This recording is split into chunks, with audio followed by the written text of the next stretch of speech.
वो देखते हैं कि भूत तो है नहीं है, अब मन में घबराहट होती है, और जब घबराहट होती है तो हम सब शिकायत करते हैं, राम की शिकायत करते हैं, हमें अपना जीवन याद आता है। तो राम कहते हैं धिक जीवन को जो पाता ही आया विरोध। वो कहते हैं मेरे तो बचपन से ही इस जीवन में धिक्कार है जो सदा से विरोध मिला। धिक जीवन को जो पाता ही आया विरोध, धिक साधन जिसके लिए सदा ही किया शोध, उद्धार जान की हाय प्रिया का हो न सका, वह एक और मन रहा राम का जो न थका। राम कहते हैं लेकिन मैं हार नहीं मानूंगा, वह एक और मन रहा राम का जो न थका, जो नहीं जानता धैर्य नहीं जानता विनय, कर गया भेद वह माया वर्ण प्राप्त कर जाए। वो कहते हैं कि मैं हार मानने वालों में से नहीं हूँ। हे देवी माँ, आपने पुष्प नहीं है यहाँ, कोई बात नहीं है। मेरी माता मुझे राजीव नयन कहती थी। राजीव का एक मतलब कमल का पुष्प भी होता है।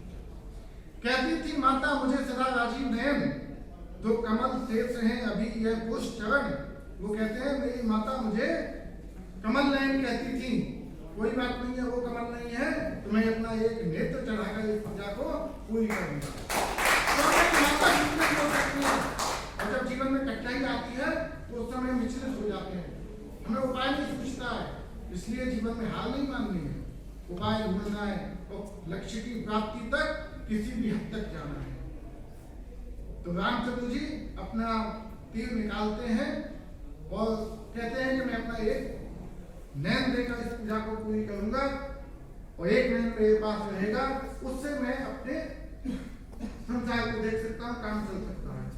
तो वो बाण उठाते हैं अपना एक नैन निकालने के लिए, जैसे ही होते हैं माँ का उदय होता है, परीक्षा पूरी होती है, और माँ कहती है भोगी जय हे पुरुषोत्तम नवीन, कहे महाशक्ति राम के बदन में हुई लीन। राम माँ का उदय होता है,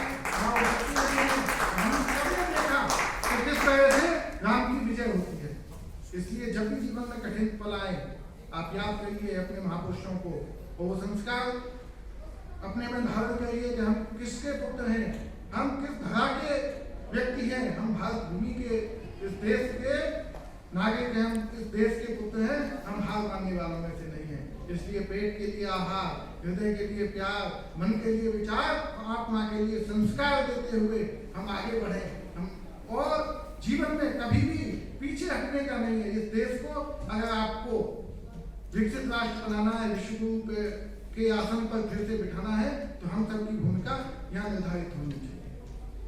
ये देश हम अपने लिए क्या मांगे, ईश्वर आते हैं हमारे देश में ऐसे, आपने राजा रंतदेव की कथा सुनी होगी, उनके सामने जो भगवान आते हैं वो कहते हैं कि आप मांगो।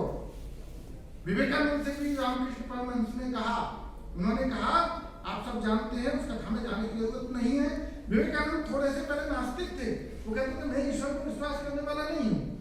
तो रामकृष्ण परमहंस कहते हैं तुझे क्या चाहिए, जा काली से मांग ले।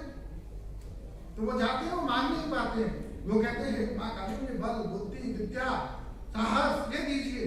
तो मांगना तो चाहते थे, सोच के कहते धर्म ऐश्वर्य भोग विलास वैभव ये मांगूंगा, लेकिन वो मांगते क्या है, मुझे साहस दीजिए, मुझे संयम दीजिए, मुझे धैर्य दीजिए, मुझे बल दीजिए, मुझे बुद्धि दीजिए, मुझे विद्या दीजिए।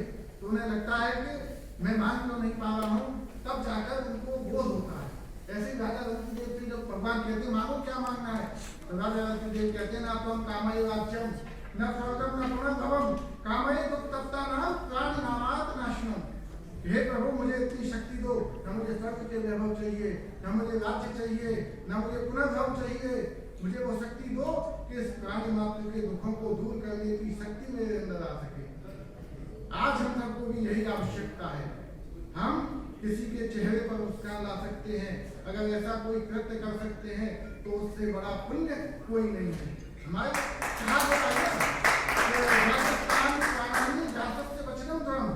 जो सारे वेद पुराणों का जो निचोड़ है वो यही है, परोपकार पुण्याय पापाय प्रपीडनम।